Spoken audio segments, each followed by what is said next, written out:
There's movement on multiple fronts this week in the Jeffrey Epstein investigation. Details of that top the week in review. Epstein's longtime accountant and executor of his estate was called to testify under oath on Capitol Hill before the House Oversight Committee. Richard Kahn was Epstein's accountant for years.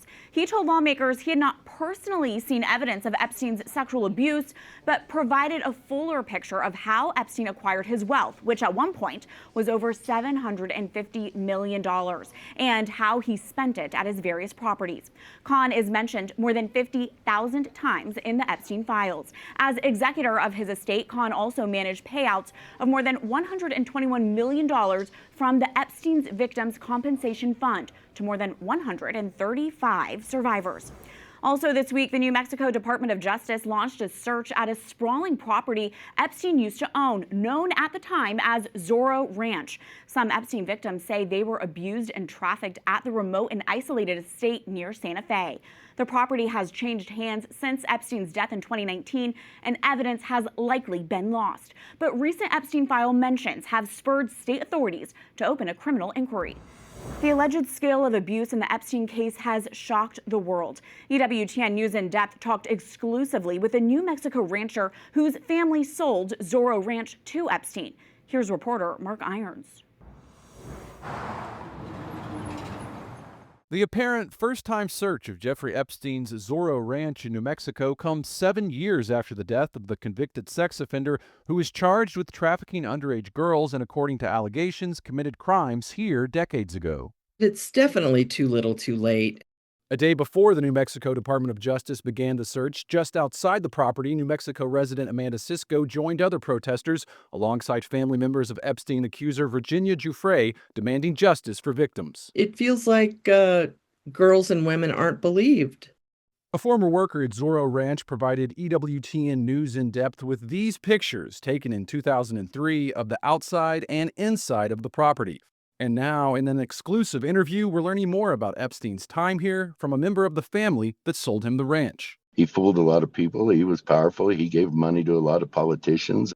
Jerry King, a rancher and one-time political appointee as assistant land commissioner, is the nephew of Bruce King, the former governor of New Mexico who owned this ranch 30 miles south of Santa Fe before selling it to Epstein in the early 90s. I never went up to the ranch once they purchased it.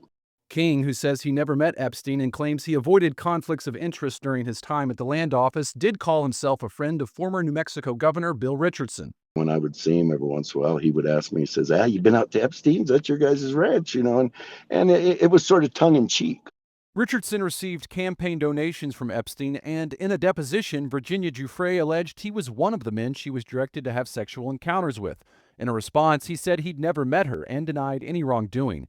Richardson passed away in 2023. He hasn't been charged with any crime related to Epstein. Neither has anyone in the King family. Jerry says he'd hear about parties or famous people at Zorro Ranch, but with a number of rich people owning ranches in the area, that wasn't uncommon. His cousin Gary King, the former Attorney General of New Mexico, who also ran for governor, claimed in one news report that he was unaware he had chartered Epstein's plane during a campaign flight in 2014, despite Epstein file releases that indicate he might have known. Another document shows his campaign thanks Epstein in 2014 for his commitment to raise $50,000. Reportedly, both King and Richardson returned or donated campaign funds after Epstein's abuse came to light. Jerry's sister, Rhonda King, appears among the list of Epstein contacts seen here in documents released by the Department of Justice. Jerry says she assisted with logistics in the sale of Zorro Ranch. Rhonda and Gary could not be reached for comment. We asked Jerry if anyone in the King family was aware of Epstein's crimes. Or knew about it or covered anything up to your knowledge? No, I never heard of we were a close family. I mean, we all talk a lot. If somebody would have thought something, somebody probably would have said something.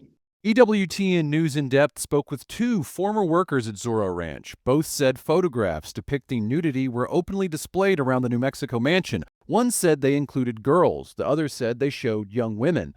Around the time Epstein was convicted in 2008 of sex crimes involving a minor in Florida, one worker said the photos were taken down.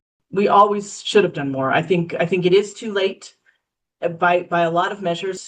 Earlier this year, New Mexico Land Commissioner Stephanie Garcia Richard took on renewed concern when an anonymous email released after the passage of the Epstein Files Transparency Act included unsubstantiated claims about girls being strangled and buried on the grounds outside Zorro Ranch.